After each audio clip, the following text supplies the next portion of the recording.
Bismillahirrahmanirrahim. Assalamualaikum warahmatullahi wabarakatuh. Mengapa Indonesia ini kok ribut terus? Karena kebijaksanaan pemerintah, pengelolaan pemerintah ini salah besar. Banyak kesalahannya, nanti akan saya jelaskan. Banyak kesalahannya. Cuma yang menyalahkan dan yang mengkritik ini tidak bisa membenarkan.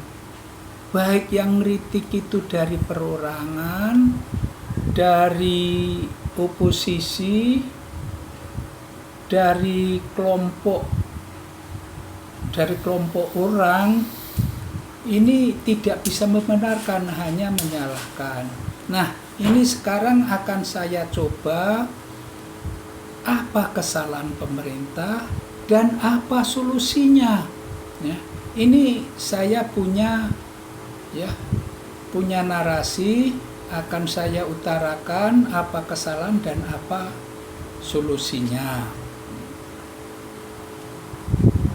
Kesalahan pemerintah ini banyak sekali ya, tapi yang akan saya utarakan ini pertama kali ini ya, akan saya utarakan dua aja dulu. Nanti selanjutnya kita teruskan, banyak nanti seterusnya, tapi yang pertama kali hanya dua. Ini hulunya, karena ini hulunya, hulu perekonomian. Inilah yang akan saya utarakan pertama. Cuma saya sebelum membuka atau mengutarakan dua hal tersebut, saya akan bicara tentang rumusnya dulu, rumus perekonomian, supaya nanti clear, supaya nanti jelas. Akan saya jelaskan rumusnya dulu, rumus ataupun kuncinya.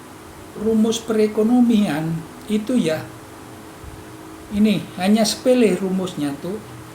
Duit masuk dari luar negeri lebih banyak daripada duit yang keluar, artinya keluar negeri ya. Duit masuk dari luar negeri lebih banyak daripada duit keluar, artinya keluar negeri. Ini kuncinya. Tapi kunci ini ya, walaupun ini udah semua orang tahu, pemerintah tahu, udah saya sosialisasikan ya, ini tidak akan berhasil pemerintah ya, apabila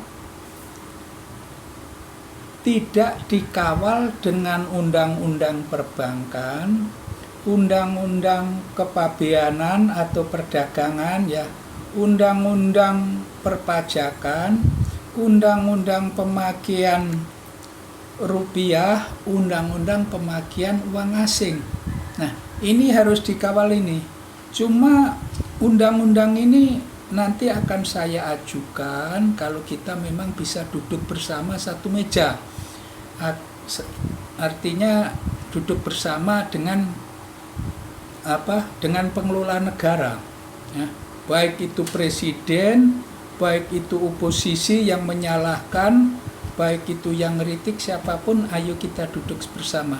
Nanti juga akan saya sampaikan tentang undang-undang itu. Nah, sekarang kita kembali yang kedua tadi, yang akan saya jelaskan kesalahan pemerintah. Ini yang akan saya jelaskan dua, ini hulunya ya. Karena sekarang ini hanya bicara hilirnya, terus ini hulunya. Hulunya itu ya mengenai utang. Karena kita mau kaya, mau ini pertama kali itu kita ini bukan utang. Kalau mau sukses, pertama kali kita ini utang. Nah, utang ini tidak salah. Yang salah adalah penggunaannya. Salah penggunaannya. Nah, yang kedua Pak, nanti akan saya jelaskan, saya konkret. Terus yang kedua dulu. Yang kedua, itu investasi khususnya dari luar.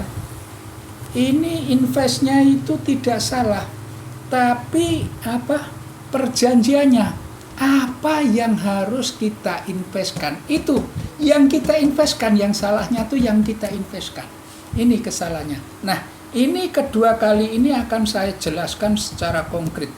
Yang pertama kali yaitu utang. Utang selama ini ya hanya dipakai apa?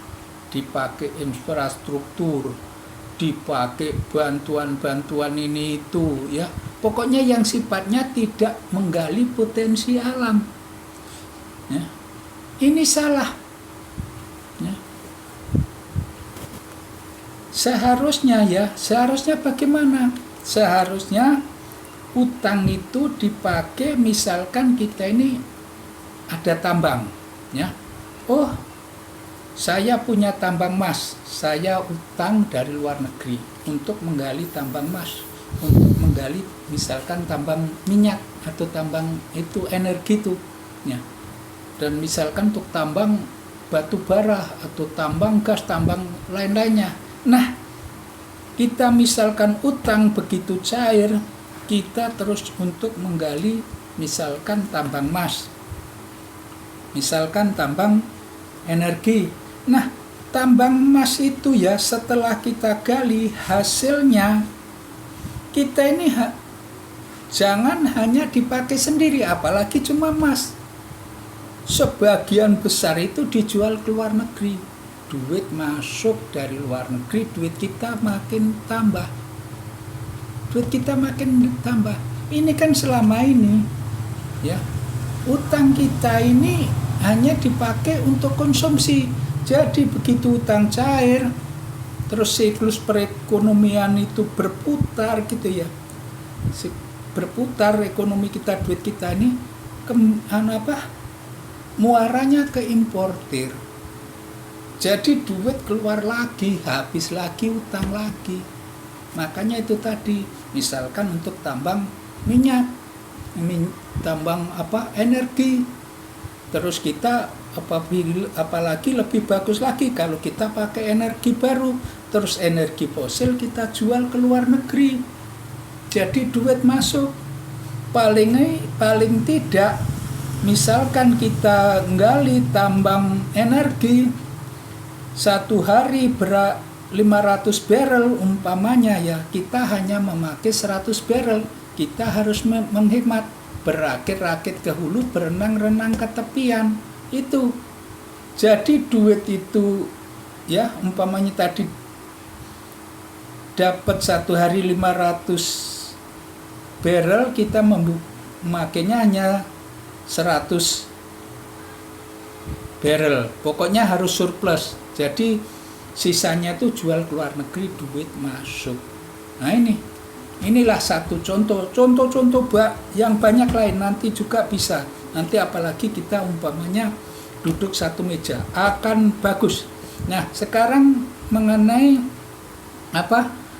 investasi dari luar.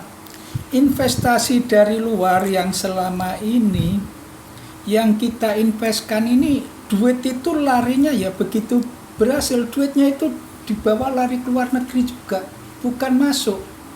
Nah, sekarang apa kok cuma dibawa ke luar negeri? Sekarang investnya ya, misalkan dari Tiongkok invest ke Indonesia.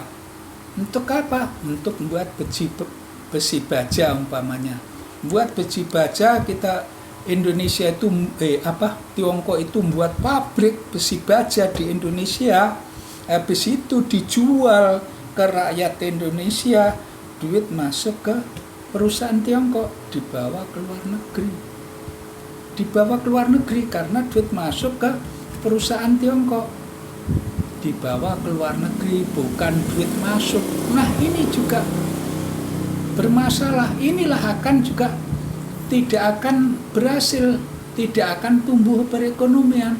Karena ekonomi tumbuh, kalau saya ngitungnya, itu duit itu lebih banyak dari luar negeri ya. Duit dari luar negeri itu lebih banyak dibandingkan keluar. Kalau perlu jangan sampai ada seperak pun keluar negeri. Tapi ini tidak bisa. Tidak bisa, tetap ada yang keluar. Tapi kita harus hitung-hitungan supaya jangan asal-asalan duit kita tuh masuk. Makanya rakyat kita harus kita berikan pendidikan yang itu, dan kita berikan aturan-aturan supaya duit itu tidak keluar negeri itu. Nah, ini dua itu tadi ya. Nanti contoh-contoh yang lain ada. Terus kesalahan-kesalahan pemerintah yang lain itu apa? Banyak. Tadi saya katakan kesalahan pemerintah lain banyak. Ini juga belum ada yang bisa membetulkan, baik oposisi maupun kelompok maupun perorangan yang menyalahkan itu belum bisa membenarkan. Pemerintah ini ya, kesalahannya ya, misalkan macam ini, macam apa? Beras tidak boleh naik. Ini juga salah besar. Nanti akan saya jelaskan secara konkret juga. Terus arah kebijakan pertanian ini juga salah besar. Terus ini justru ke arah kebijaksanaan pemerintah salah tuh ya. Ini justru malah dampaknya itu menutup lapangan pekerjaan. Dampaknya itu justru malah menutup lapangan pekerjaan. Kebijaksanaan pemerintah dari dulu dari sebelum Jokowi pemerintahnya, ini pemerintah kita ini udah salah dan mengarah menutup lapangan pekerjaan, bukan membuka lapangan pekerjaan. Ini nanti ini akan saya jelaskan secara konkret ya, akan saya jelaskan secara konkret juga. Nah, terus banyak kesalahan pemerintah tuh memang banyak ya. Kebijaksanaan ini transportasi ini juga menghancurkan perekonomian Indonesia. Kalau tidak percaya nanti saya jelaskan. Tagihlah apa janji-janji saya, nanti tagihlah, akan saya jelaskan secara konkret. Nah, dan masih banyak lagi, apalagi kita duduk betul-betul mau duduk satu meja. Makanya siapa yang mendengarkan ini saya nih ya, rekaman saya ini, video saya ini, kalau bisa, kalau ini bagus ya, tolong sampaikan khususnya kepada pemerintah maupun kepada kepada ini ya, dari dari media televisi segala itu ya. Nah, ini sampaikan supaya ini menyebar luas. Sampaikan kepada grup-grup. Sampaikan kepada siapapun. Kalau perlu sampaikan kepada pemerintah yang teratas. Dan juga kalau pemerintah yang teratas tidak menanggapi, bisa sampaikan kepada oposisi maupun, nah ini ada baru tuh, kelompok kami itu ya. Nah, ini bisa disampaikan dengan beliau-beliau ini. Kita nanti bisa sharing. Nah, saya rasa itu dulu yang saya sampaikan. Nanti yang lain-lain akan saya sampaikan, yang janji-janji saya tadi, yang kekurangan kesalahan-kesalahan pemerintah akan saya sampaikan berikut. Saya cukupkan dulu.